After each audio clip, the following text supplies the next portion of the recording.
Boa tarde a todos, boa noite a todos, bom dia a todos e a todas. Aqui é Célio João Pires. Vamos apresentar mais uma palestra a respeito do dilúvio, sobre a Arca de Noé e a civilização pós-diluviana. No canal do Em Defesa da Fé Cristã, do nosso amigo Jadson Barbosa. Sejam bem-vindos.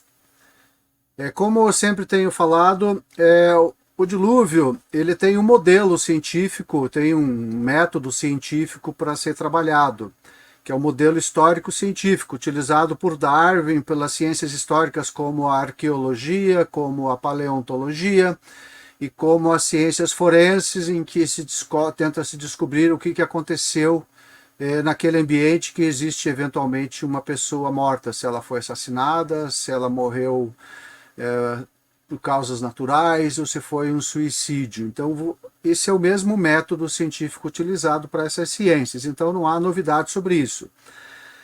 O meu site está aí na tela, com o QR Code que vocês podem acessar lá, tem muita informação disponível, vídeos, artigos, livros, etc. Então hoje, para começarmos com a Arca de Noé, que é uma coisa que muitas pessoas não têm nem ideia de que ela existiu, alguns têm uma ideia infantil, como esta, por exemplo, que a gente descobre nos livros para crianças, em que se conta a história do dilúvio, né?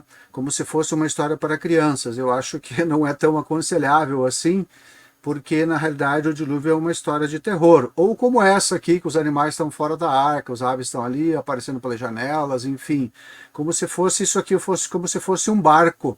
A arca não era um barco, ela era uma arca. Existiam palavras próprias em hebraico para barco e para arca.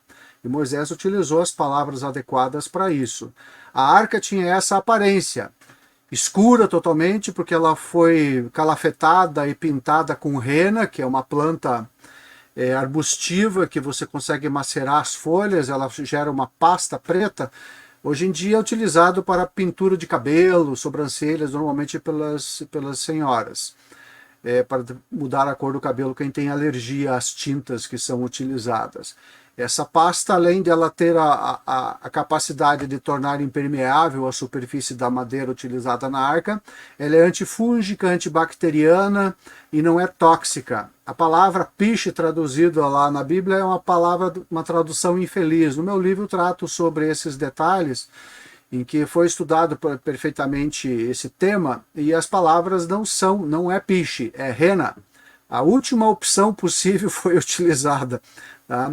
Para fazer a calafetação da arca, para fazer a pintura dela, para torná-la impermeável.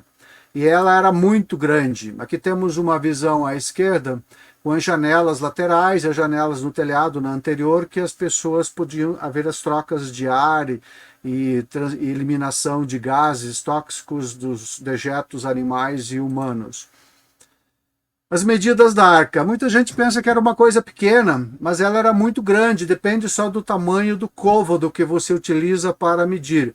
O côvado é a medida da ponta do dedão ao cotovelo, e ele varia de pessoa para pessoa. Então, na antiguidade, o côvado era a medida do braço do rei. Então, o côvado egípcio, por exemplo, o côvado real egípcio tinha 52,3 centímetros. O que daria uma arca se era esse o côvado que Moisés tinha em mente, porque ele estava dando um côvado. No Egito eles tinham utilizado esses 52,3 centímetros. Então ela teria 159 metros de comprimento, 26 metros e meio de largura e de 15,9 metros de altura, dividido em 3 pisos. Se for usar o côvado sumério, que é o côvado mais antigo que os egípcios, muito mais antigo, ele tinha 117 centímetros, o que implica que aquelas pessoas eram muito grandes, algo em torno de 4,5 metros a 5 metros. Então, nesse caso, a arca teria 351 metros de comprimento, 58 metros e meio de largura e 35 metros de altura em 3 andares, o que significa que cada andar teria mais ou menos 12 metros. Eu tenho uma miniatura da arca aqui que meu filho Guilherme me deu, dá para vocês terem uma ideia dos andares dentro da arca e das rampas de acesso entre os andares. Na parte de cima a gente consegue ver as janelas para troca de ar. Isso é muito importante porque os animais e as pessoas ficaram dentro da arca e eles respiram, isso gera gás carbônico e gera metano dos dejetos. A arca pesaria, ela teria em área cúbica, se você fosse utilizar a altura dentro dos andares para depositar materiais, inclusive gaiolas, etc., ela teria 720 mil metros cúbicos na medida do côvado sumério. Se você reduzir 11,5% de volume pela perda das paredes, pisos e decks, ela perderia 82 mil metros cúbicos. As paredes teriam 30 centímetros de espessura, pelo menos, tá? É o que se depreende dos textos bíblicos com as palavras originais em grego. Sobrariam, então, 637 mil metros cúbicos de área útil, o que dá mais ou menos 5 mil vagões de trem. Cada vagão de trem teria em torno de 118 metros cúbicos. Ela pesaria, na versão de 159 metros, 49 mil toneladas. Na versão de 350 metros, seria pelo menos o triplo disso de peso. E considerando que a madeira era cipreste, o que dá 600 quilos por metro cúbico de madeira, que é o que é traduzido na Bíblia. Nós vamos ver que essa madeira, que tradução aqui, não é exatamente a madeira utilizada. Tá? Então é importante sabermos que a arca era muito grande, não só para a quantidade de animais, que a gente vai ver lá na frente o limite máximo de animais, baseado nos tipos básicos, como para levar alimentos e água para todos eles, para todos os animais e para todos os humanos. Resumindo então, a arca teria 300 por 50 por 30 côvados em 3 andares. Os andares eram divididos em compartimentos, baias, provavelmente gaiolas para animais menores. Ela foi impermeabilizada, tinha janelas com 1 côvado de altura, nesse caso 1 metro de altura, janelas pequenas, obviamente, para manter a integridade estrutural da arca. Tinha uma única porta lateral, locais para estocagem de alimentos e água. O prazo para a construção foram 120 anos, mas muitos criacionistas, fazendo alguns cálculos, imaginam que ela foi construída em cerca de 75 anos. E Noé não saiu caçando animal pelo planeta. Eles fizeram uma migração em massa daqueles animais que viriam para serem colocados a bordo, escolhidos, obviamente, por Deus. Então os animais foram caminhando para a arca, Noé não saiu atrás. E, obviamente, Noé colocou na arca alimento e água para eles por pelo menos 1 ano. Não há essa informação na Bíblia, mas Deus deve ter dado esses detalhes para Noé, senão ele não saberia quanto alimento ele deveria armazenar, já que ele teria que ficar lá dentro o tempo todo enquanto durasse o dilúvio. Então Deus deve ter dado essa informação para ele, que é uma inferência minha. Aqui temos algumas visões feitas por alguns criacionistas, engenheiros, sobre a estrutura interna da arca, estrutura de madeira, grande, nas medidas aqui no côvado egípcio, aqui é de um site italiano que eu achei, para vocês terem uma ideia das estruturas, e ela poderia ter detalhes internos, por exemplo, você poderia ter mezaninos dividindo esses andares dependendo da necessidade. Tá? E as paredes externas eram vigas, não eram tábuas, eram vigas de pelo menos 30 centímetros de altura e de largura, né? Pelo menos de largura. Eu imagino que Noé não faria vigas de apenas 30 centímetros de altura, as árvores eram imensas, então essas paredes poderiam ser muito maiores. Aqui nós temos uma ideia, uma sugestão daqueles criacionistas bíblicos que fazem uma análise sobre a engenharia da arca, da redistribuição, por exemplo, dos espaços dos animais, dos espaços para alimentos, animais grandes, animais pequenos. Obviamente os animais foram distribuídos dentro da arca de acordo com o seu tamanho para manter o peso, a distribuição de peso dentro da arca. Os alimentos também foram distribuídos de tal forma que a arca pudesse ter uma distribuição adequada de peso e, obviamente, seriam consumidos da mesma forma, mantendo a distribuição de peso dentro dela. O volume de água a ser consumido pelos animais e pela família de Noé também foram colocados em lugares estratégicos, de forma tudo a manter a integridade estrutural e a integridade, a estabilidade dela nas ondas. Aqui no slide anterior, voltei uma atrás, aqui a gente tem a arca de acordo com o calado dela. À medida que ela vai sendo carregada, ela vai afundando na água, chama-se calado. Tá? Então, por exemplo, se ela levasse uma carga de 28 mil toneladas, mais o peso dela, ela afundaria 10 metros. Como ela teria... Aqui ela teria 15 metros, sobrariam 5 metros para fora. Na medida do côvado sumério, sobraria muito mais área obviamente acima da água. Aqui temos um canteiro de obras da Arca, porque as pessoas acham que ela era pequena. Não era pequena, era uma coisa gigantesca, que valeria hoje a 3,5 campos de futebol de campo, futebol de campo desse que a gente está acostumado a jogar, que tem 100 metros de comprimento por 50 de largura. Ela teria quase 60 metros de largura, né? E 35 metros de altura, equivale a um prédio de até 12 andares, mais ou menos.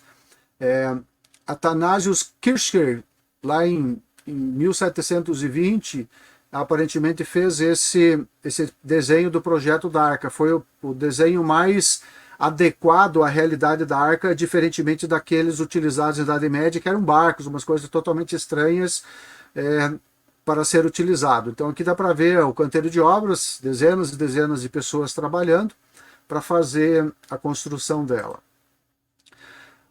Aqui tem uma aparência da Arca, e eu comparei a aparência da Arca com alguns navios modernos, para termos uma ideia de tamanho. Por exemplo, o transatlântico Symphony of the Seas tem 362 metros de comprimento, mas tem 72 metros de altura, ou seja, o dobro praticamente da Arca. Não, mais que o dobro, 24 andares, e uma largura de 47 metros. Pesa 228 mil toneladas, claro, porque é feito de aço, né? E pode levar uma tripulação de 2.200 e 6.680 passageiros. Pode levar 8.000 pessoas, 8.800 pessoas. Aqui temos o porta-aviões Nimitz, USS Nimitz, de 100 mil toneladas. Comprimento dele, 333 metros. Largura no convés, 76 metros, 11 metros de calado, 5.680 tripulantes. Então a Arca tinha um espaço gigantesco, um espaço cúbico que poderia ser perfeitamente aproveitado, em que muitas pessoas antediluvianas poderiam ter vindo. Mas elas fizeram uma escolha, e essa escolha significava a morte, e foi isso que eles encontraram. Engenheiros fizeram cálculos da integridade estrutural da Arca para ver como é que ela se comportaria em ondas altas, ventos fortes, com a carga que ela tinha. Ela tem uma comprimento, largura de 8 por 1, se não me engano, ou 6 por 1, tá? 6 vezes a largura. Então, se ela fosse muito comprida, ela teria mais instabilidade. Se ela fosse muito curta, também teria. O tamanho dela coloca ela no centro dos melhores conceitos de engenharia para a estabilidade da tripulação, como se fosse um gigantesco transatlântico. Você está numa tempestade e você não tem muito pouco balanço, não haveria desconforto para os tripulantes da Arca, os animais e as pessoas, tá? Então, eles foram levados em conta o conforto, resistência e estabilidade. Ela estaria praticamente no centro disso. Não é perfeito, mas é a melhor eficiência possível, certo? Aqui temos também o gráfico de aceleração vertical, que dá análise do conforto, ou seja, se ela pega uma onda muito alta, se inclina demais ou inclina de menos, né? O que daria um grande problema para as pessoas. O que eles descobriram é que ela poderia ter uma aceleração, tipo assim, uma aceleração de gravidade, ela poderia enfrentar ondas até 43 metros de altura, sem extrapolar os limites de conforto para os passageiros. Não existem no mundo atual ondas dessa altura. Nem tsunamis e terremotos chegam a esse tamanho, nem as de furacões chegam a esse tamanho, tá? A aceleração vertical, ou seja, quando ela faz isso ou faz isso, ela sobe uma onda e desce uma onda. É bem interessante, engenheiros fizeram esses cálculos. Lá no livro tem as bibliografias e no site tem os artigos científicos com esses cálculos todos feitos por universidades, né? Por exemplo, a Arca poderia sofrer uma rotação de até 31 graus em torno do seu eixo longitudinal sem que a água atingisse a altura do convés superior, o que poderia gerar um risco de inundação e poderia resistir ondas de até 57,5 metros de altura, dependendo do modelo matemático que você utiliza.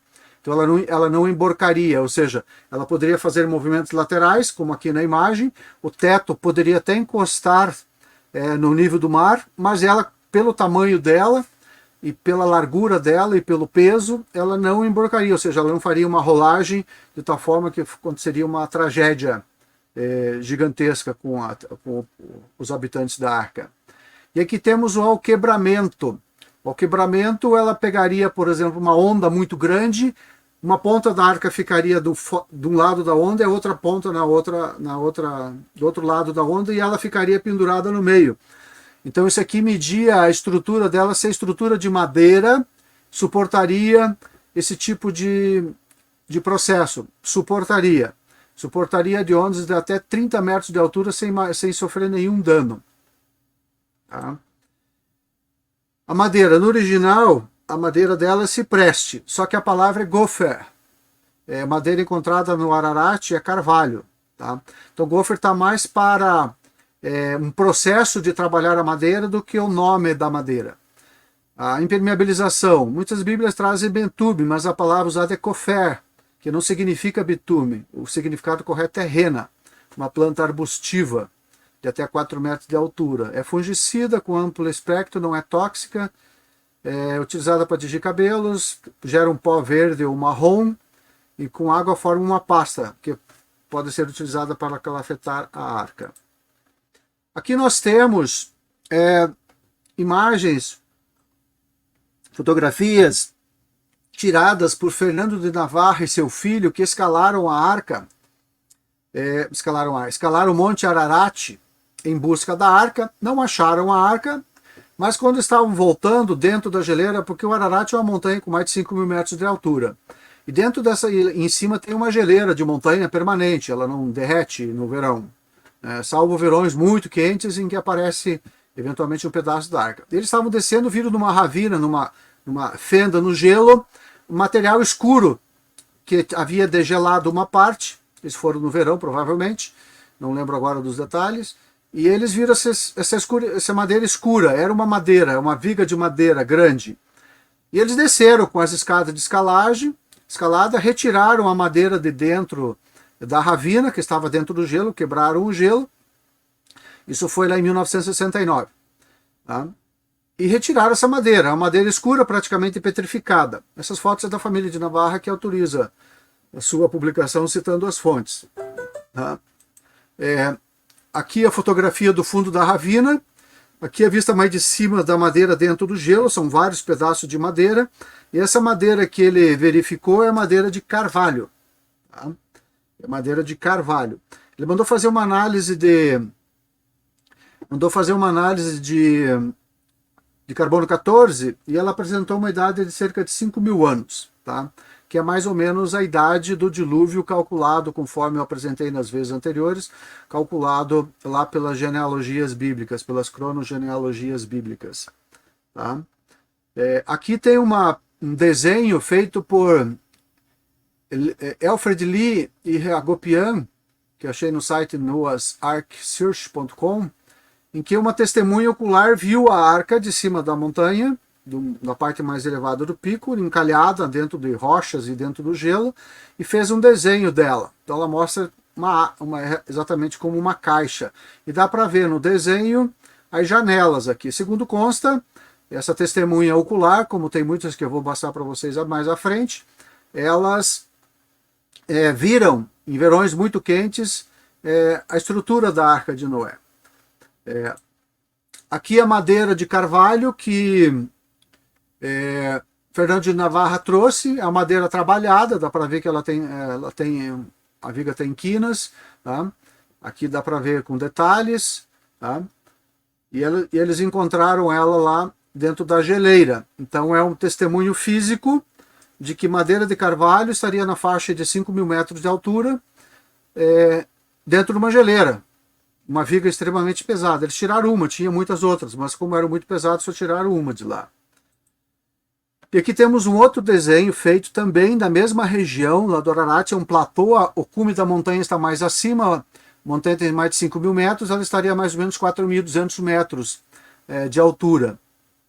Tá? Ela foi feita em 1917, esse desenho, pelo exército do czar da Rússia. Só que em 1917 acabou estourando a Revolução Bolchevista e eles acabaram perdendo esses documentos. Só sobrou essas imagens. Aqui tem, eu trouxe essas informações do mesmo local com a mesma aparência, ou seja, testemunhas diferentes fizeram a mesma coisa, disseram a mesma coisa, tá?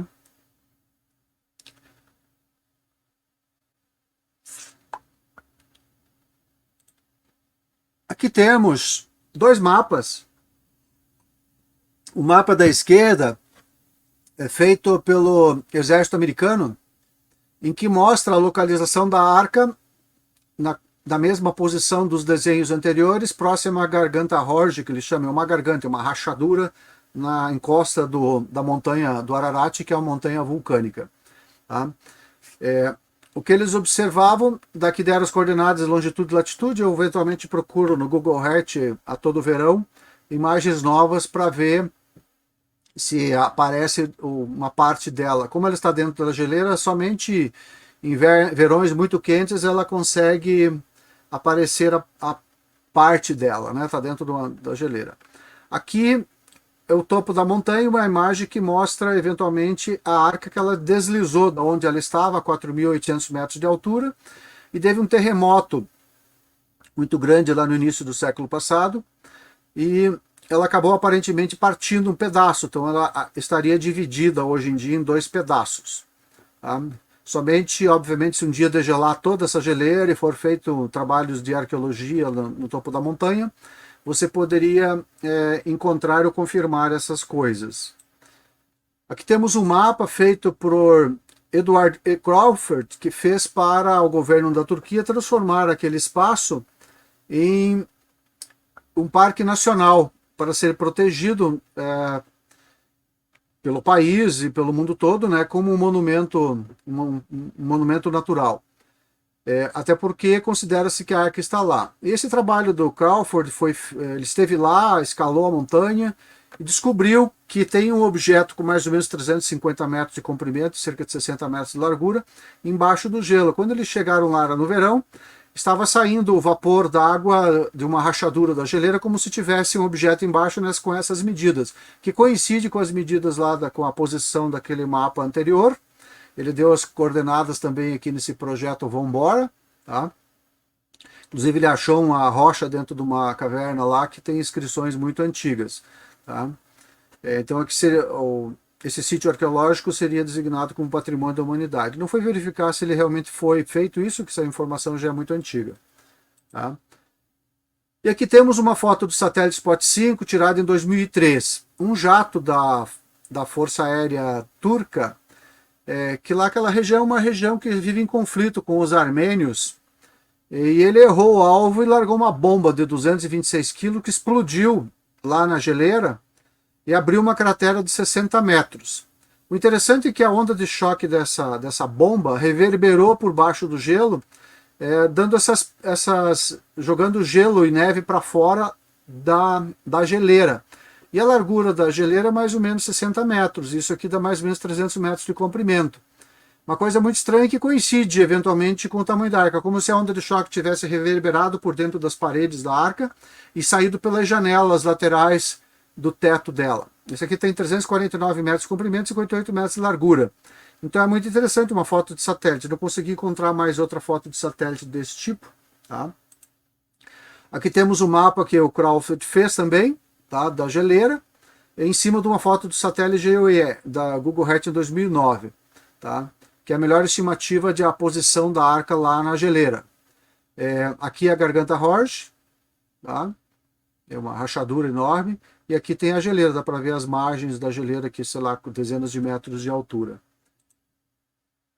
Aqui tem a imagem em 1940 de um terremoto que deu, como se ela tivesse rachado um pedaço, né, e se deslocou para um outro lado da geleira, caiu lá de cima e veio para cá. Tá? Então são pessoas, testemunhas oculares. Lee Alfred e Ed Davis, em 1987, fizeram esse desenho, porque eles estiveram lá e viram isso, segundo consta. E essa aqui é uma fotografia muito interessante de um trabalho de David Balsinger, tá? Que observa-se lá no topo do Ararat uma estrutura. Essa foto foi feita por Bob Garby em 1986, em exploração do Ararat. A imagem foi colorizada à esquerda e à direita tem a imagem em preto e branco. Aqui à esquerda foi dado um zoom nela, né? Ele estava passando de avião em volta lá, observando, enxergou essa estrutura e fotografou. Aparentemente, ela está no mesmo lugar daquelas localizações anteriores, e dá para ver janelas do telhado da arca, aparentemente. Então, essa aqui, aparentemente, é a fotografia da Arca de Noé. Como lá sempre neva todo ano e é coberta, só em verões muito quentes é que a gente vai ter certeza em algum momento futuro dessa estrutura lá. A foto não é alterada, é Bob Garber de 1986. E aqui temos um astronauta, James Irving, que esteve lá na Lua, e ele estava dando uma entrevista na Alemanha em 1989 e mostrou uma foto, aqui foi dado um zoom, da estrutura da arca dentro da geleira, que dá para ver a estrutura perfeitamente retangular dela, com a geleira escorrendo por cima em uma abertura enorme que ela está dentro do gelo e dentro da montanha, né? Então ele se dedicou a estudar a Arca de Noé, manifestou interesse por isso, ele era cristão, e fez 2 excursões por lá, mas infelizmente ele não conseguiu encontrar. Essa foto aí é antiga, tá? Relatos de avistamento da arca ao longo da história. A gente chama de testemunhas oculares. Você usa muito testemunhas oculares em ciência forense, em que as testemunhas descrevem eventualmente algum evento, pode julgar uma pessoa absolvendo ou condenando, dependendo dos relatos das testemunhas. Como essas testemunhas são muito antigas, vêm lá do ano 300 a.C. até agora, é interessante, eu relatei muitas delas lá no meu livro, reuni todas as que eu encontrei, de tal forma que ao longo dos séculos você vê que as pessoas disseram que viam a arca lá no Monte Ararat, na Turquia, no Grande Ararat. Então isso dá uma certa credibilidade da localização dela. Por exemplo, o relato mais antigo foi Berossus, um sacerdote babilônico do templo Bel-Marduk, que no seu tempo, em 300 a.C., onde se podiam ver os restos da arca, rasparam algum betume para se fazer amuletos. Hierônimo e Nicolau, ambos historiadores do ano 30 a.C., redescreveram em seus trabalhos a arca, bem como Joséfos, historiador judeu, que utilizou as obras de Nicolau como uma de suas fontes. Também tratou da arca, informando-os que ela se encontrava nas montanhas da Armênia, isso por volta de 100 a.C. Tá? 100 depois de Cristo, desculpa. Relatos semelhantes foram elaborados por São Teófilo de Antioquia, no 180 depois de Cristo, João Crisóstomo, 345 a 407 a.C., depois de Cristo, Epifânio de Salamis, 315 a 403, Isidoro de Sevilha, em 560 a 636, o enciclopedista da Idade Média escreveu na Enciclopédia de Etimologias. O irmão Jean Hayton, príncipe armênio do século XIII, relata que viu a arca em 1254 d.C. Marco Polo, em seu livro As Viagens, também destaca que a arca repousava no topo de uma montanha na Armênia, e na sua época já estava coberta de neve. Vicente Belvais, outro enciclopedista, Speculum Quadruplex, também descreveu a arca, bem como a cidade fundada por Noé, denominada Laudume. Destaco ainda outros 35 relatos ao longo dos últimos 2000 anos. Tá? O interessante é que as localizações em volta do Ararat, as cidades, os lugares, têm nomes todos relativos à Arca de Noé, ao dilúvio e Noé e sua família. Por exemplo, Buyuk Agri significa montanha da dor, é o grande Ararat. Os persas se referem à montanha como Kohinu, que significa montanha de Noé, ou Sagdag, que significa montanha abençoada. Os armênios referem-se a ele como Mazis, que significa mãe do mundo, enquanto a antiga Armênia chamou de Mazis Leozar, que significa montanha da arca. Enfim, aqui vocês podem dar uma parada no vídeo e vocês poderão ver as outras testemunhas oculares, ver os outros lugares lá da região do Ararat, em que todos têm nomes relativos ao dilúvio. Então, para nós aqui do hemisfério ocidental, a arca é uma coisa desconhecida, muita gente não acredita, mesmo cristãos não acreditam nisso, né? Aqueles que não têm religião, obviamente, nem sabem desse tema. E eu achei muito interessante que eu encontrei num site de numismática, lá de Belo Horizonte, em que ele estava comercializando uma nota lá da Armênia, do Banco Central da Armênia, acho que está visível aqui para vocês, em que mostra-se o Ararat, mostra-se a arca, a família de Noé, os animais todos, mostra o desenho da arca lá em cima da montanha. Aqui você tem um, um mosteiro que foi construído no sopé da montanha, e dentro desse mosteiro existe esse nicho aqui, que é uma cruz feita, segundo consta, com madeira retirada lá da arca. É um mosteiro antiguíssimo, séculos. Tá? Então, para nós aqui do hemisfério ocidental, a arca é uma coisa muito estranha. Mas para os armênios que moram em volta da montanha, isso é uma coisa muito real. E esse dinheiro aqui, um dinheiro de 500, nota de 500, né? 500 jums, jums é dinheiro, feito pelo Banco Central lá da Armênia. Então é interessante para vocês verem que para nós isso é uma coisa estranha, para eles é o dia a dia deles. É como se aqui no sul do Brasil nós temos a tradição gaúcha, para o povo gaúcho a tradição deles, da história que eles viveram, é real. Para os nordestinos tem as tradições locais que também são reais. Enfim, os armênios têm as tradições da arca.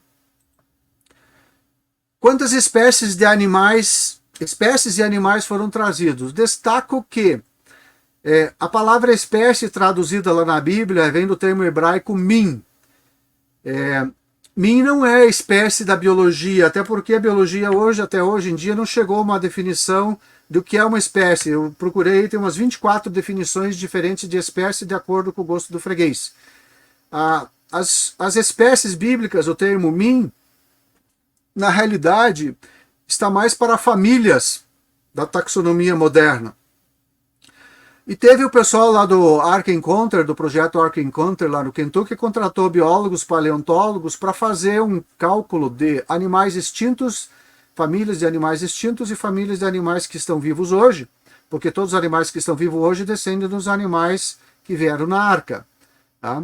Então eles foram fazer uns cálculos e chegaram à seguinte conclusão, porque a Bíblia também trata de animais puros e impuros. Os impuros são os predadores e necrófagos, os limpos são os animais que pastam e não comem carne.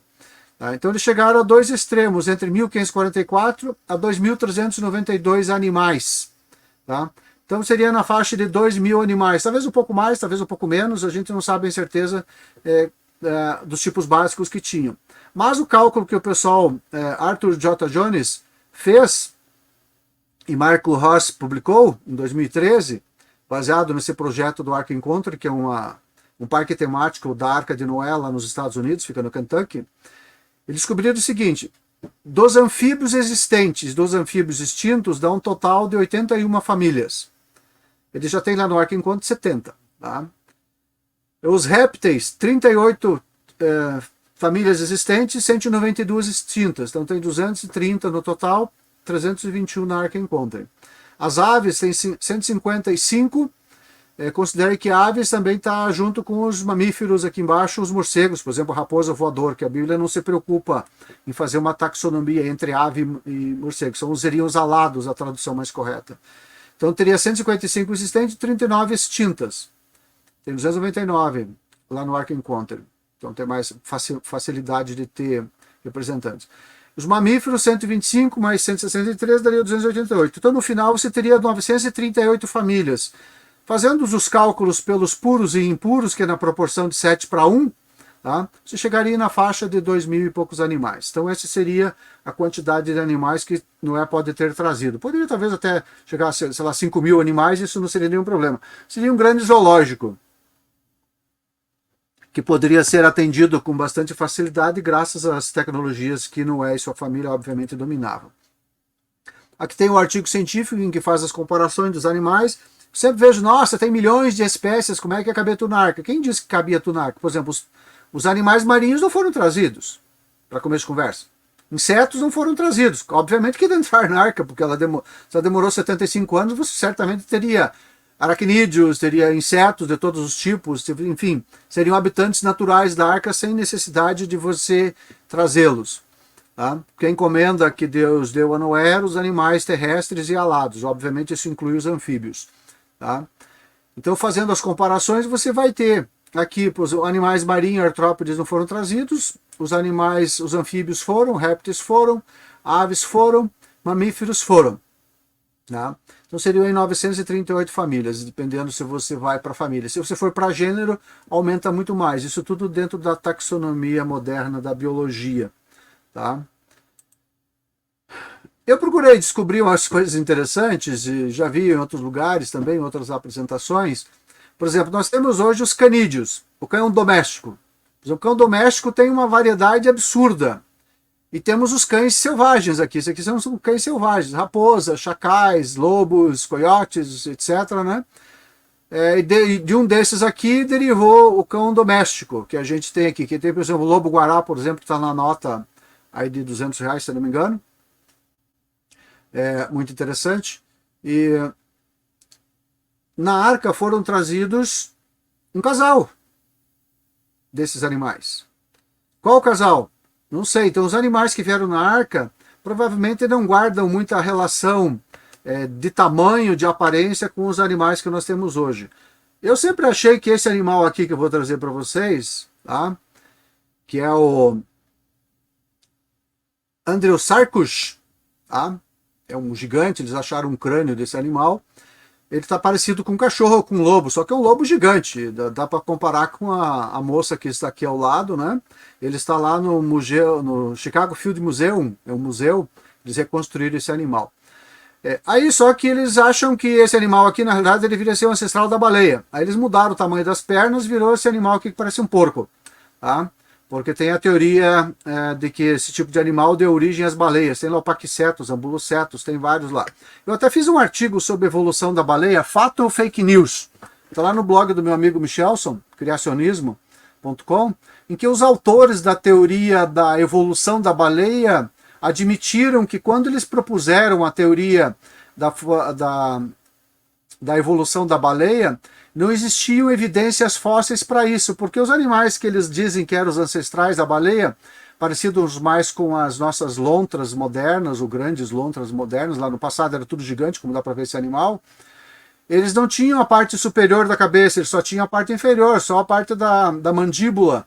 E eles criaram, daí artificialmente, nos desenhos, um furo na parte superior aqui do nariz do animal, para dizer que ele era um ancestral da baleia. Eles admitiram isso. Eu fiz esse artigo aqui, uma vez que saiu uma reportagem dando conta disso, fiz esse artigo recuperando essas informações que estão disponíveis. Os próprios autores da teoria da evolução da baleia dizem que não tem evidência fóssil. Só que isso está nos museus de história natural do mundo todo, como se fosse verdadeiro. Depois foram encontrados fósseis dos animais que eles utilizaram com a parte de cima da cabeça e não tinha buraco nenhum, ou seja, a teoria está completamente furada, mas isso é contado como se fosse um exemplo de evolução. Algo trágico, infelizmente, por isso que eu coloquei o título, fato ou fake news? É uma fake news das brabas. Tá? Temos também, por exemplo, a família Felidae, que está dividida em duas pela taxonomia moderna, entre o Pantheraceae e o Felinae. Então nós temos aqui os gatos, tá? Temos os gatos. E temos o gato doméstico. Aí você tem os Pantheraceae, que traz os leões, os tigres, as panteras, enfim, a onça, etc. Aí tem o caracal, tem os leopardos, o puma, que a gente tem aqui no sul, que é bonito, um baita gato, e o gato doméstico. Tá? Atualmente existem 41 espécies de gatos da família Felidae no mundo. Tá? Então qual é o animal que veio na arca? Não sei, provavelmente é algo entre um leão e um tigre. Um ligre, como a gente já viu aí o pessoal cruzando, porque eles só fazem parte, eles podem ser cruzados. Obviamente não dá para cruzar um gato doméstico com um animal desses, não tem compatibilidade de tamanho. Mas eles pertencem às mesmas famílias genética. Então o casal de animais que veio na arca é algo diferente disso. O que os animais têm, o que a gente observa na paleontologia, nos fósseis? Toda a megafauna antediluviana era gigantesca. Tá? Pós-dilúvio, todos eles foram diminuindo o tamanho, provavelmente chegando até o gato doméstico. Tem gatos grandes, gatos domésticos grandes, o tamanho aí do leopardo praticamente. É só você entrar na internet e os gatos são muito interessantes. E o comportamento é o mesmo, tá? Na trabalho que Crawford fez lá para a Arca, para fazer aquele trabalho de tornar aquilo um parque nacional, um patrimônio da humanidade, pela Unesco, eles descobriram numa caverna uma rocha com inscrições muito antigas. Daqui à esquerda está a rocha e à direita aqui está intensificada na imagem os desenhos, tá? Não são hieróglifos. Tá? Isso aqui é considerado o Sumério Antigo. Tá? A tradução desse sumério antigo, que é possível, diz o seguinte: por causa do mistério divino revelado, do sabor do sacrifício aceito, sacrifício de boi selvagem, carneiro, cordeiro e possivelmente pássaro, a aliança sacrificial de o arco-íris deixe ir o homem e mulher procriar e ser frutífero ou ter progênese. É a interpretação dada por quem estuda esses caracteres antigos, tá? É lá no livro o Tato Quem Foi a Pessoa, tá? É bem interessante o trabalho feito. Isso aqui seria como se fosse Noé descrevendo a arca. Aqui temos o barco, por exemplo, à esquerda aqui no que eu estou com o mouse. Aqui temos os 3 filhos. Aqui tem o homem e a mulher, macho e fêmea, tá? Que saíram da arca. Aqui tem outro desenho do barco. Essa cruz aqui seria o desenho do Criador. Tá? Então é muito interessante. Está lá nos museus lá da Turquia, imagino, lá da capital. E também existem outras informações arqueológicas descobertas. Por exemplo, aqui temos o prisma Véu de Blundell, tá? Em que relata os patriarcas antediluvianos. Tá? De Berossus, o prisma está comparado aqui os nomes dos patriarcas. Gênesis 4 e 5, e Berossus compara os nomes deles. Tá? São 10 patriarcas antes do dilúvio. Coincidentemente, se você for lá na Bíblia olhar, Noé é o 10º patriarca antes do dilúvio. Tá? Obviamente, nesse prisma tem as idades do povo, e esse pessoal dava idades de milhares e milhares de anos, né? Dependendo da forma como eles interpretam as escritas cuneiformes do prisma de Blundell.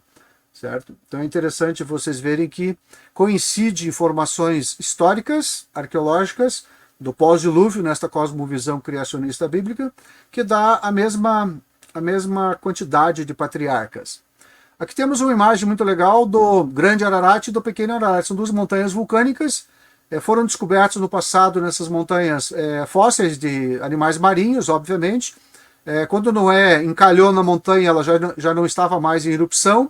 Foi descoberta também cones de sal, ou seja, essa montanha teve coberta pela água do mar. Atualmente com 5.000 metros de altura. O Pequeno Ararat é um pouco menor. Também não podia deixar de ser que volta e meia que a gente fala sobre a Arca de Noé, vem essa informação do sítio chamado Durupinar. Fica lá próximo, a 29 quilômetros do Monte Ararat. Tá? Está a cerca de 2.000 metros acima do nível do mar. Opa, voltei. O geólogo disse que essa aqui é uma informação inteiramente natural, tem gente estudando sobre isso. Existem outros lugares aqui perto também que eles dizem que a arca está, tem tradições que remontam isso. Tá? Por exemplo, alguns pesquisadores colocam a arca no Monte Jude, mais ao sul, perto da fronteira turco-iraquiana. Enfim, tem artigos que traçam um monte de lugares para a arca, exceto o Ararat. Eu acho interessante que Moisés, descrevendo para os israelitas da sua época, no século XV a.C., disse que a arca pousou nas montanhas Urartu, que seria hoje a Armênia, o Ararat, enfim. Todas as demais lendas pós-diluvianas, e a gente vai ter na próxima live tratar disso, cada povo colocou a arca na sua montanha mais próxima, na sua montanha mais famosa, conhecida. O único povo que colocou numa montanha a milhares de quilômetros de distância foi Moisés. Aqui aparentemente ela parece um barco. A palavra arca não é um barco. Tá? Tem gente estudando isso aqui bastante. Ela foi descoberta em 1959. Tá? Moisés falou que a arca estaria a 1.700 quilômetros de onde eles estavam, né? Que era lá de onde é Israel hoje em dia, para a montanha na Turquia. E aqui temos aquele parque temático que eu lhes falei inicialmente, o Ark Encounter, Encontro da Arca, né? Fica lá em Williamstown, no Kentucky. Essa imagem aqui é de 2016. É um parque que está muito bonito, é uma construção que parece um barco, mas é uma construção que está praticamente nas medidas da arca, baseada no côvado egípcio, e vale a pena visitá-la. Tem 155 metros de comprimento, 26 metros de largura e 16 metros de altura. Ela tem mais andares do que a arca, não tem só 13, eles precisavam aproveitar o espaço. Ela parece que tem 7 andares. E aqui eu procurei resgatar aí na internet imagens da arca, compara, por exemplo, a de cima aqui compara o tamanho dos animais versus o tamanho da arca. Então os dinossauros são pequenos, por exemplo, porque os dinossauros vieram na arca, tá, pessoal? Vocês pensam que não, mas vem. Obviamente, para a teoria da evolução biológica, isso que eu estou dizendo é uma heresia. Mas a gente tem dados paleoantropológicos que permitem fazer essa afirmação. E aqui você tem uma possível distribuição dos animais dentro da arca. Diga-se de passagem, a pessoa sempre pergunta, o que comiam os animais na arca? Devo lembrá-los que antes do dilúvio os animais eram vegetarianos. Lá no Gênesis está escrito que todos os animais comeriam pasto, frutas das árvores, inclusive os humanos. Não existia o regime carnívoro que nós temos hoje. Então o que a gente faz, por exemplo, aqui na fazenda onde eu moro? No inverno, como o pasto fica seco aqui no sul, o capim mimoso que a gente tem aqui, ele seca, ele perde muitos nutrientes, então você acaba dando forragem para os animais. Ou dá feno, ou alfafa, que são materiais orgânicos secos, né? Você planta na época apropriada, colhe, deixa secar, faz em fardos e dá para os animais. Então são alimentos extremamente nutritivos e proteicos, os animais podem sobreviver tranquilamente. Aqui temos aparentemente uma miniatura da arca, obviamente, em que quem estava construindo estava mostrando as enormes vigas comparativamente ao tamanho de Noé, que o Noé devia ser um cara bem grandão também, ele devia ter na faixa de 4,5 metros de altura, tá? Aqui temos uma distribuição de como é que seria, aí, claro, vai da da imaginação dos construtores desses artesanatos extremamente legais, tá? Então Noé provavelmente plantou na parte superior da arca, onde você teria uma iluminação maior, pomares de árvores frutíferas. Plantou hortas. Essa aqui é da imagem lá da arca do Kentucky. Você tinha um ambiente comum das pessoas se alimentarem, até que tem um forno, um fogão, para você eventualmente cozinhar. Você tinha lugares para armazenar uma pequena horta para você ter temperos. Eu não imagino a esposa de Noé vir para a arca sem de você ter temperos para poder preparar os alimentos, eventualmente cozidos, né? Isso era perfeitamente possível. A arca era imensa, você poderia fazer um pomar com dezenas de árvores frutíferas que poderiam perfeitamente sobreviver um ano no dilúvio. Como ele ficou lá 120 anos para construir, pode ter gastado 75 anos para fazer, ele pode ter colocado árvores ali dentro uns 10 anos antes do dilúvio, e elas terem crescido perfeitamente, frutificado, sem maiores problemas dentro do solo artificial que ele colocou lá de canteiros, como a gente faz hoje em dia. Aqui são os ambientes familiares, os apartamentos onde eles moravam, eram casados, os filhos de Noé, né? Aqui a área da cozinha, por exemplo. Aqui outro apartamento do Sem, Cã e Jafé, e aqui uma área de oficina em que eles trabalhavam com ferro e bronze, né? Madeira principalmente. Então eles trouxeram esse conhecimento antediluviano para o lado de cá. Aqui tem armazenamentos de alimentos, como é que o pessoal lá da Arca do Kentucky imagina você guardar grãos, por exemplo, em sacos, você guardar óleo para lamparinas, você guardar comida, água, eventualmente as jaulas dos dinossauros, dos animais, né? Aqui você alimentando os animais de uma maneira bem lúdica dentro da arca, porque eles, afinal eles ficaram um ano dentro da arca, tá? Aqui à esquerda uma imagem lá da construção lá do Kentucky, da arca do Kentucky. Então em cima as janelas podem ser abertas e você tem uma iluminação perfeitamente natural que perpassa os 3 andares da arca, de tal forma que todos os animais poderiam ter luz natural dentro dela. Aqui construção de mezaninos com os animais domésticos aqui embaixo, galinhas, bois, né? Hortas, enfim, né? Em que as pessoas teriam a sua habitação. Então não era uma pessoa tosca, ele era um agricultor, mas construiu uma arca gigantesca. O projeto foi Deus que deu. E aqui tem um sistema de armazenamento de água, obviamente com portas para as ondas não balançarem tanto, senão a água se deslocaria para um lado para o outro e poderia desbalancear o equilíbrio da arca. Aqui temos uma plantação na parte de luz lá do Kentucky, por exemplo, estou dando exemplos. Você tem uma criação de alface, plantas com folhas, onde que pega mais luz, obviamente, entre os andares da arca. Isso seria perfeitamente possível, teria alimentos frescos, não apenas grãos e sementes e nozes. Aqui temos outra forma de armazenamento, tanto de alimentos. Isso aqui é dentro da arca do Kentucky, uma coisa gigantesca, maior que um campo de futebol de comprimento. E aqui temos pequenos vasos em que você poderia colocar os pequenos anfíbios, as rãs, os animais, os anfíbios dentro, e você poderia alimentá-los, então teriam a umidade adequada para poderem sobreviver. E aqui embaixo você pode ver as gaiolas dos pássaros, na imagem à esquerda abaixo.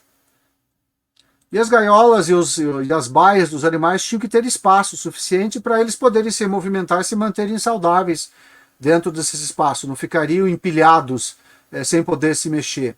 E aqui cada um faz os seus desenhos artísticos de como imagina que poderia ser dentro da arca. E obviamente os dinossauros fazem parte dela.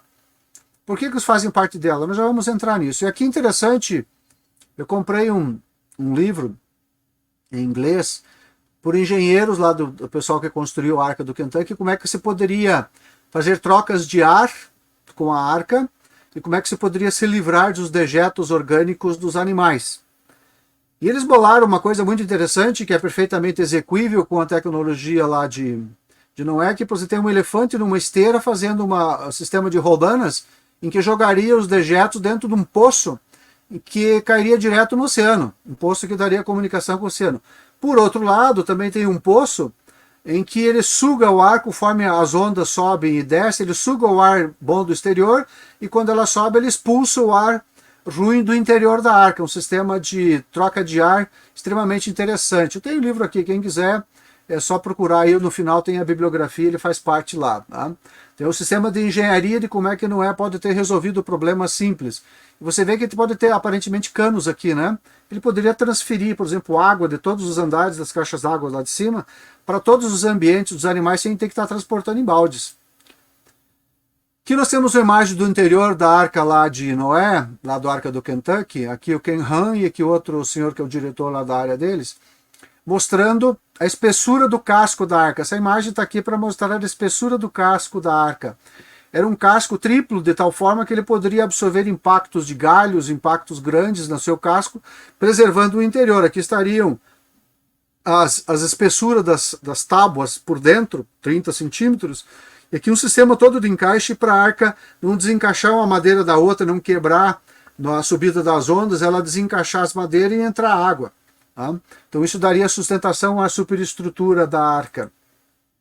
Aqui temos os dois lados, eles fizeram portas de entrada aqui da arca, então você pode ver uma parte do casco, aqui obviamente aqui está interrompido, é um corte, né? Para você ter uma ideia de como é que seria essa estrutura, num casco triplo. Isso aqui não é invenção do pessoal do Kentucky, isso aqui era usado em embarcações gregas e romanas, lá no século I. Tá? Era maneiras de construir grandes navios e você dar estabilidade para ele não quebrar.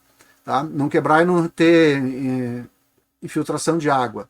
Aqui mostra os tipos de casco. Você tem os cascos, o mais do fundo em 3, depois 2 e a outra parte aqui, e o casco interno da arca. Então você teria uma zona de amortecimento, de tal forma que você evitaria romper a estrutura com uma árvore gigante. Por exemplo, uma sequoia gigante flutuando, vem e bate no casco da arca. Ela não é uma tábua. Ele era uma estrutura super forte que poderia perfeitamente resistir a isso. Aqui tem detalhes desses encaixes, da forma como é que você encaixaria as madeiras e daria sustentação. Lá no site do Arca Encounter você pode ver, tem vídeos lá para isso. Tá? Aqui são detalhes como é que você faria os encaixes. Tá? De madeira, tudo com pinos de madeira. Você impediria que a madeira deslizasse de um lado para outro. Esse é o movimento aqui que você faz. Você encaixa uma viga, uma dentro da outra, faz esses encaixes dentro, estrutura ele, você não vai ter, você vai ter uma estrutura sólida, você não vai ter uma estrutura que desliza, uma tábua em cima da outra, uma viga em cima da outra. Aqui nós temos uma estrutura do interior da Arca do Kentucky, eles fizeram uma miniatura da arca, muito bonita, como é que você distribuiria as gaiolas, as baias, né? Os mezaninos para você tratar os animais de cima sem precisar abrir portas para eles saírem, né? Então é uma maneira bem mais interessante de você fazer isso. Aqui é o desenho da arca de Noé, lá do Kentucky, a própria estrutura da arca deles, mostrada aqui numa miniatura, um trabalho artesanal muito interessante. Tá? Aqui mais alguns detalhes que a gente pode ver dentro, os armazenamentos de comida no fundo, que seria a parte mais pesada. Tá? Armazenaria no fundo, obviamente, para distribuído talvez entre os próprios andares para reduzir o trabalho de alimentar os animais. Aqui a mesma coisa, dá para ver as baias e as gaiolas, né, dos animais. os pássaros, e em cima dá para ver a estrutura de abertura, de respiração. A hora que parou a chuvarada, que parou depois daqueles 40 dias que a chuva torrencial cessou, obviamente poderia chover. Essas aberturas em cima são janelas que se fecham, então você pode erguê-las para fazer entrar ar fresco, entrar luz, e você pode fechá-las. E na lateral você também tem janelas aqui de 1 metro de altura, em que você pode fechar com janelas de correr, de tal forma que, se estiver chovendo, você fecha a parte de cima e abre as laterais para ver troca de ar, sem ter perigo de inundar a arca. Então é uma engenharia bem interessante de troca de ar e de iluminação no interior da arca, afinal precisava de luz, né? Além, obviamente, da luz artificial. Aqui então tem a maquete, aqui tem a forma de você segurar as estruturas das vigas. Aqui eles fizeram como estruturas de ferro, e o ferro pode ter sido utilizado efetivamente, algo que só será possível confirmar se você descobrir a arca lá na montanha e puder entrar nela, como já aconteceu em algumas situações. Aparentemente pessoas já entraram na arca. Ninguém acredita nisso, mas as evidências são bastante fortes. Se você for ler as lendas do dilúvio espalhadas pelo mundo, você vai ver que todas as lendas, são mais de 270, alguns autores chegam a mais de 500, em que eles relatam a forma da arca que trouxe os animais. Não existe só a lenda de Noé. Mas tem, a Noé copiou a lenda lá de Usnapishtim, né? Com o dilúvio. Noé copiou dele. Não, Noé fez o relato correto, os demais é que são cópias na realidade, são relatos antigos que foram deturpados. Por exemplo, uma arca, lá essa arca que eu citei lá deles é uma arca cúbica. De engenharia nada a ver, né? Arca redonda, barcos, troncos de árvores, enfim, todos eles tratam de pessoas. Temos aí na frente uma estatística, as lendas do dilúvio, por exemplo. Aqui está uma tabela com 276 relatos. Os pontos comuns estatisticamente tabulados numa planilha com o dilúvio. Por exemplo,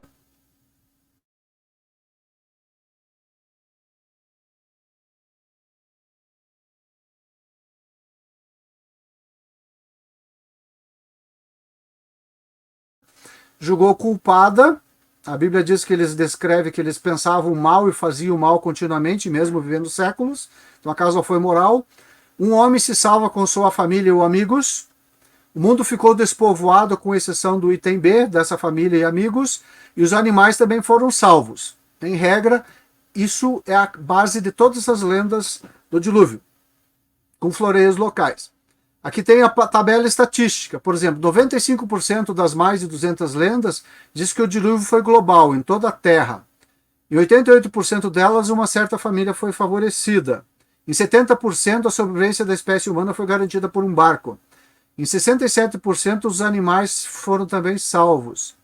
Em 66%, o dilúvio foi consequência da maldade do homem e os sobreviventes foram avisados antecipadamente. 57%, no final do dilúvio, eles se encontravam numa montanha. Normalmente na montanha local, a montanha mais famosa. Por exemplo, lá nos Índios Americanos tem a lenda do dilúvio local. Em 35% dos relatos, desses 276 relatos, 35% os pássaros foram enviados do barco. Alguns é uma pomba, efetivamente, e o corvo, conforme o relato bíblico. E em 9% das histórias do dilúvio, exatamente 8 pessoas foram poupadas. Na live próxima e última que vamos fazer, a gente vai tratar de algumas dessas lendas que eu garimpei para fazer a apresentação. Tá? Aqui nós temos algo bem interessante, feito por Nathaniel T. Jason, um PhD em biologia celular. Ele escreveu esses livros aqui, ó, Replacing Darwin, tá? Isso aqui é genética, tá? E traçando as genealogias das pessoas que migraram pelo planeta com base no código genético. Recomendo para vocês comprarem. E um dos trabalhos que ele fez foi analisar, baseado nos DNA mitocondrial das mães de uma porção de pessoas, no livro, nesse artigo que eu cito aqui na parte de baixo, e está no meu site o artigo para download, se alguém quiser. Ele descobriu que todos os DNAs mitocondrial da humanidade atual, que ele pegou de várias pessoas, de várias nações, de várias etnias, descobriu que os DNAs se concentram estatisticamente em 3 mães. 3 mulheres deram origem à humanidade atual. E depois, para frente, umas foi dando origem a outras. Ele fez esse quadro aqui que eu trouxe. O artigo dele é muito interessante, eu recomendo leitura, tá? Isso aqui mostra uma coincidência incrível que Noé tinha 3 filhos que eram casados e a humanidade atual, segundo a própria Bíblia, descende dessas três famílias. Aparentemente Noé não teve mais filhos depois do dilúvio. Viveu mais 350 anos depois do dilúvio. Pelo menos a Bíblia não cita nada disso. Até porque estatisticamente só teriam 3 mulheres. Então é uma coincidência notável que isso foi traçado. E ele conseguiu pelo DNA mitocondrial, eles utilizam para datação, inclusive, a frequência de mutações conhecidas. Se vocês entrarem nos artigos, você vai ver os detalhes técnicos deles, né? Os materiais e métodos de trabalho. Né? Esse evento aqui aconteceu cerca de 5.000 anos atrás, que é a data do dilúvio.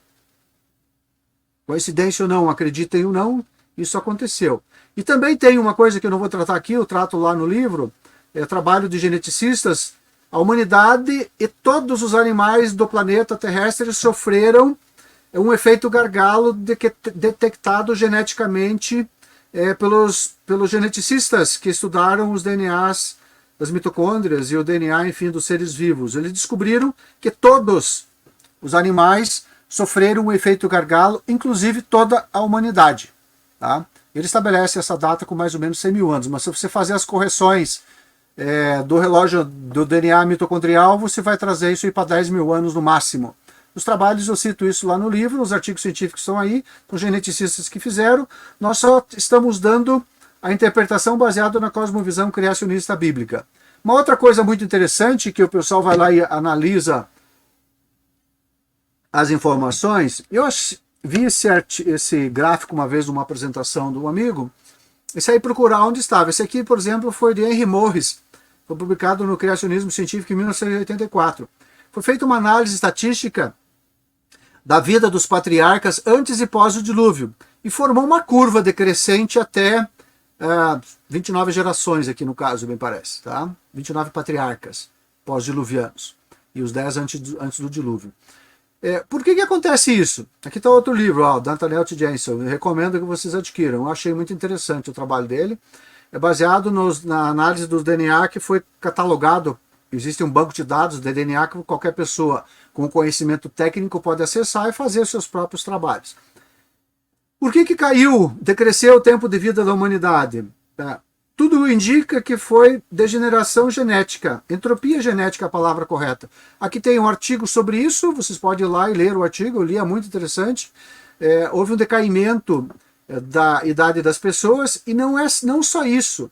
Esse decaimento ele segue uma curva exponencial do tempo de vida. Tá? Seria absolutamente impossível Moisés dar as idades dos patriarcas e no final das contas, quando você trata isso estatisticamente com métodos matemáticos, ele forma uma curva exponencial perfeita. É mais de uma chance em 1 quatrilhão disso ter sido feito ao acaso. Então ele está representando a realidade daquele evento, citando as idades dos patriarcas quando tiveram os seus respectivos filhos, os primeiros filhos. Então eu recomendo, aqui está o artigo, você pode ir lá ler, aqui está o link, obviamente, tá? Ele está na internet, também está linkado lá no meu site. Como era o modo de vida antediluviano? A Bíblia descreve. Tinha agricultores, lavravam a terra. Caim lavrava a terra, tá? E Noé era agricultor. Eles também construíam cidades. Eles não faziam vilas, não faziam aldeias, tá? Eles construíam cidades. Caim construiu uma cidade e deu o nome de seu filho, Enoque.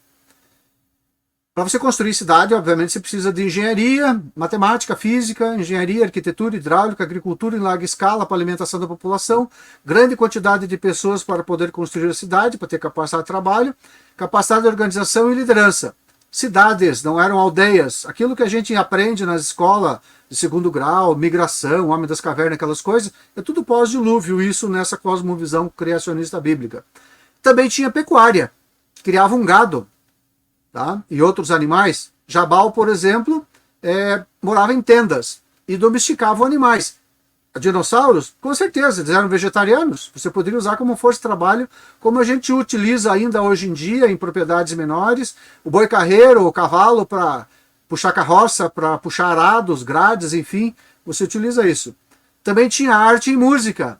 Tinha flauta, tinha harpa, Jubal fazia isso. Então tinha gosto intelectual apurado, apreciação da música, técnica de construção de instrumentos musicais, que envolve matemática, engenharia, enfim. A harpa envolve o comprimento dos fios para você ter os sons diferentes, das notas diferentes. Metalurgia. Metalurgia é uma coisa fantástica. Tubal-Caim era o metalúrgico. Ele foi o criador dos instrumentos cortantes, facas, facões, machados, lanças, ferramentas, pregos e outros instrumentos de cobre e ferro. Eles estavam lá na idade do ferro e na idade do cobre, antes do dilúvio já. Tá? Então essa tecnologia foi trazida para cá. Você assim, mas metalurgia. Vai numa forja de metalúrgica, por exemplo, interessante, você tem que manter temperaturas elevadíssimas para fundir os minerais. Você tem que saber como trabalhar com minerais super quentes, com isolantes. Você tem que saber quais as temperaturas que funde determinado mineral. Você tem que saber identificar ferro, saber identificar cobre. Né? Então não eram pessoas ignorantes, eram pessoas extremamente inteligentes. Tá? Então isso que está nos livros escolares é uma interpretação baseada na teoria da evolução humana, que na nossa cosmovisão criacionista bíblica são migrantes após o dilúvio, após o evento da Torre de Babel. Tá?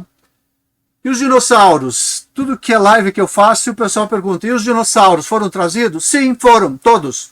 De acordo com aqueles dados que eu trouxe lá, da quantidade de famílias foram trazidos, inclusive T-Rex.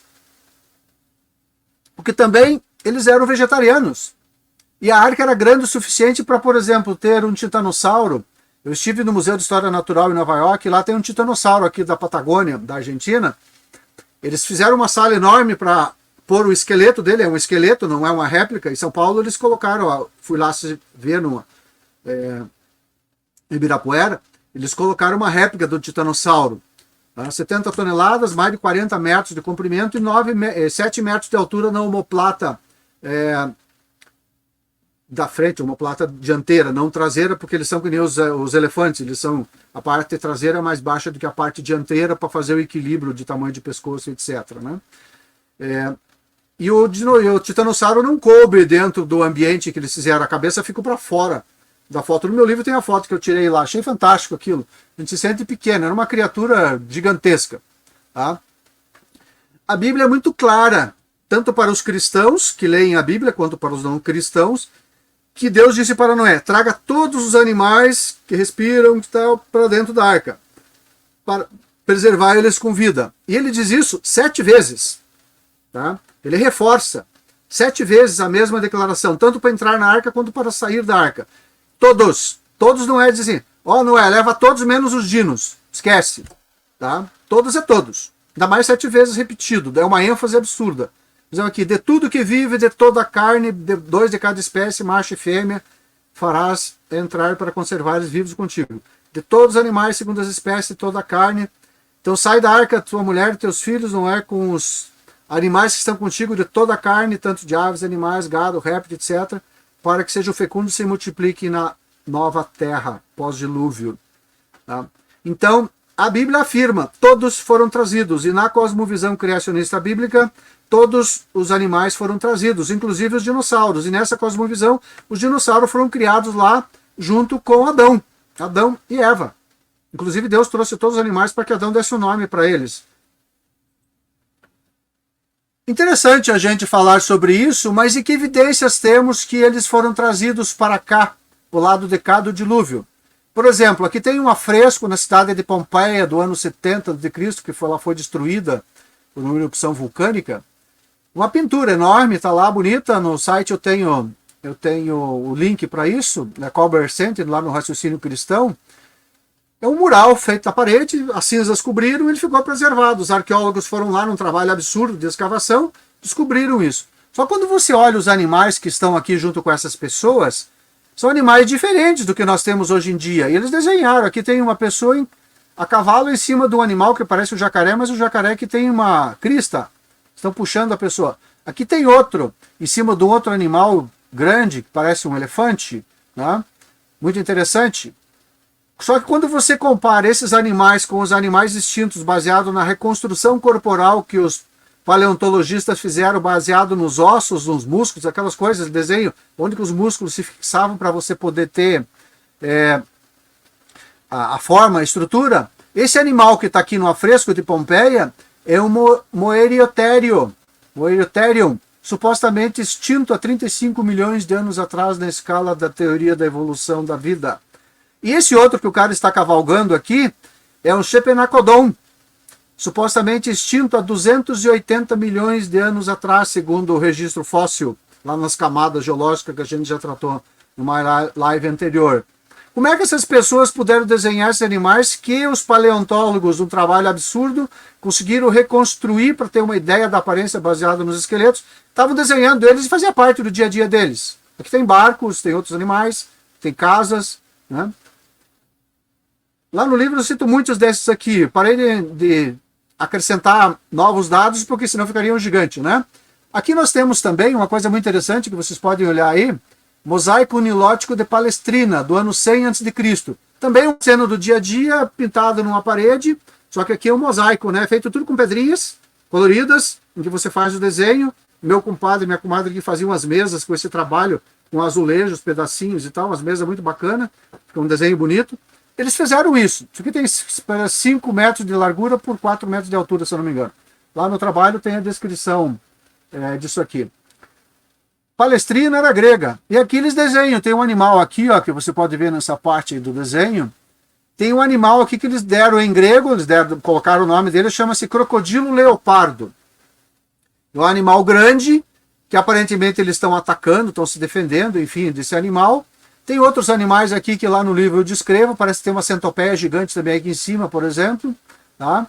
Que é uma centopeia artoploneura, se não me engano, de 2 metros e pouco, lá do registro fóssil.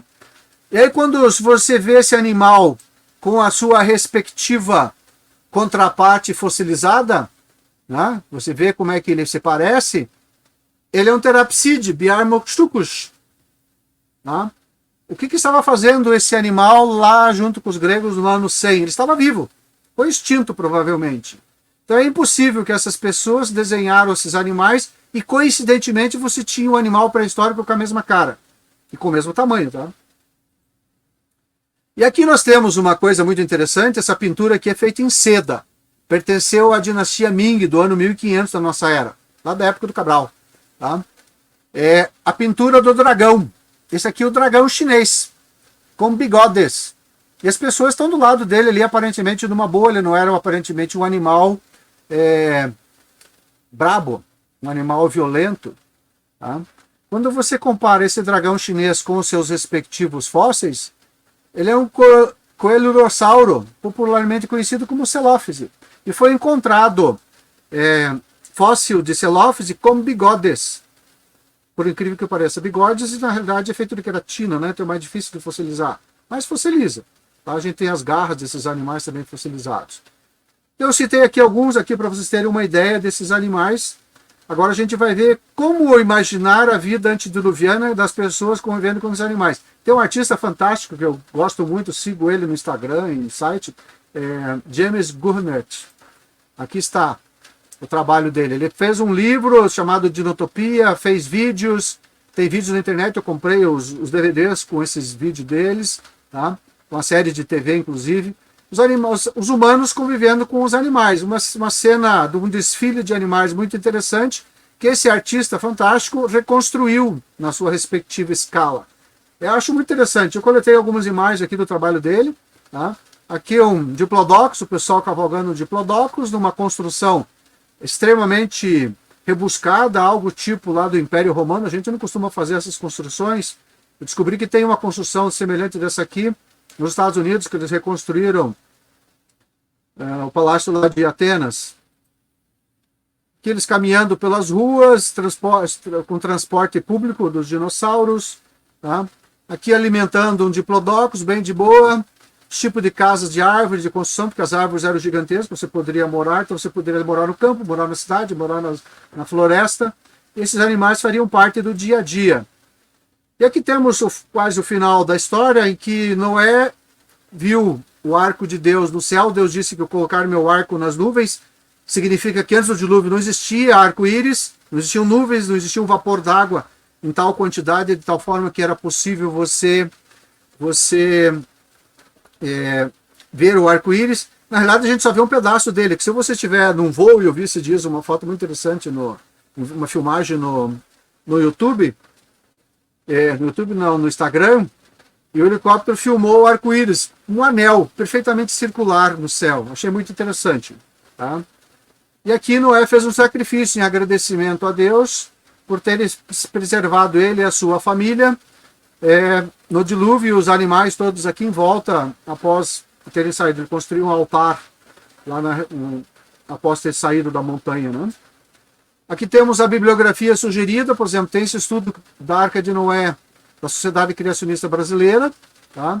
Que é um estudo específico da Arca, dá muitos detalhes da Arca. Eu vou na bibliografia e consigo pegar algumas informações a mais, que é aquele artigo científico da Rena, por exemplo. Aqui é por dentro da Arca de Noé, como é que ela foi feita. É de Tim Chaffee e Laura Welsh, que fizeram esse trabalho aqui, que eu usei algumas imagens aqui no coisa. Eu tenho o livro aqui comigo, tá? É um trabalho muito legal. É esse aqui, tá? Então recomendo para quem quiser olhar, alta qualidade do material, dá uma ideia muito boa de como é que a arca foi construída. E esse outro livro da direita aqui, John Widmore, tá? É um estudo de engenharia da arca. Tá? Eu também adquiri, está aqui para vocês verem. Tá? Todos os trabalhos de engenharia, estudo de engenharia feitos na arca, estão aqui nesse livro. Acho fantástico, né? É um estudo bem profundo. Eu resumi algumas coisinhas aí para vocês nessa apresentação. Tá? Recomendo a bibliografia, tem lá no meu canal no YouTube. E no canal do Jadson ele fez uma playlist com as 10 apresentações que a gente está fazendo. E você vai ter uma ideia ampla, um passant, eu diria, do dilúvio em 10 apresentações em mais ou menos aí umas 15 horas de lives. O livro tem 860 páginas, tá? Tem mais de 2.000 referências bibliográficas, tem mais de 700 imagens e vai ficar maior porque eu estou terminando uma revisão de tópicos, tá? Para torná-lo completo na minha concepção. Eu vou dizer que está tudo muito bom. E aqui temos os 3 livros mais recentes sobre o dilúvio. O meu livro sobre o dilúvio, que pode ser lido gratuitamente lá no site, Deus Existe, um Desafio.com. Tá? Temos aqui o livro do Dr. Naor, que é um geólogo, A Grande Extinção em Massa, em que ele trata muita geologia, um trabalho fantástico, evidências e implicações da maior tragédia ambiental da história da Terra. E o Dilúvio do Gênesis, uma análise abrangente do Adalto Lourenço. São os 3 mais recentes que você pode encontrar por aí. Tá? Tem à venda. Esse da Naor está na Casa Publicadora Brasileira, o meu está no meu próprio site, é tanto a versão impressa quanto as versões eletrônicas. No meu canal do YouTube, no site da internet, Deus Existe, um Desafio às Ciências e Religiões, é o nome dos dois. Tá? Por exemplo, na bibliografia recomendada só sobre o dilúvio, tem 67 artigos em PDF, 2.256 vídeos do YouTube catalogados lá que tratam do tema. Tá? Tem 5.621 links para artigos e reportagens que tratam sobre o tema abordado no livro. Tá? Eu li muito mais do que isso, só que nem todos os artigos que eu li estavam na internet. E versões eletrônicas para a leitura do meu livro, que tem uma versão eletrônica que pode ser traduzida para 108 idiomas, já teve 12.000 acessos. Então tem pessoas que se interessam em se aprofundar no tema. Como eu disse nas outras lives, não acreditem no que o Célio diz. Eu sou um autodidata que resolvi esclarecer essa questão para mim, pessoal, tá? Para minha família, obviamente, que todo mundo fica sabendo, meus amigos, familiares. Tá? E estou compartilhando com vocês aqui para que quem tiver interesse vá atrás das informações. Não acha que sabe tudo, porque eu estou aprendendo ainda hoje, estudo dezenas de artigos científicos por semana para fazer os resumos que eu estou fazendo, né? Para incorporar na revisão do livro. E aqui no último slide, a página home do meu site que vocês podem acessar. São 24 capítulos, o dilúvio está no capítulo 6 do meu projeto de pesquisa. Tenho outros projetos, espero viver o suficiente para fazer os capítulos todos que estão ali. Todos eles têm informações de vídeos, links, artigos, livros sugeridos, que vocês podem acessar e estudar mais profundamente os temas que eu gosto, que eu estudo, faço isso já há mais de 40 anos, então estou acumulando esse conhecimento, tornando mais fácil quem tiver interesse em se aprofundar nisso. Estou acumulando isso há muito tempo. Tá?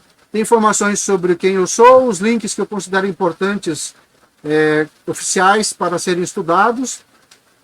Área de contato, se quiser mandar um e-mail para mim, ó, ele manda, dá as informações aqui, eu as respondo. Tem a lojinha. Tá? E aqui a pergunta minha era, Deus existe? Eu resolvi responder, descobri que a pergunta é bem complexa, mas a resposta existe. Tá? E o dilúvio faz parte da resposta. É uma parte da resposta.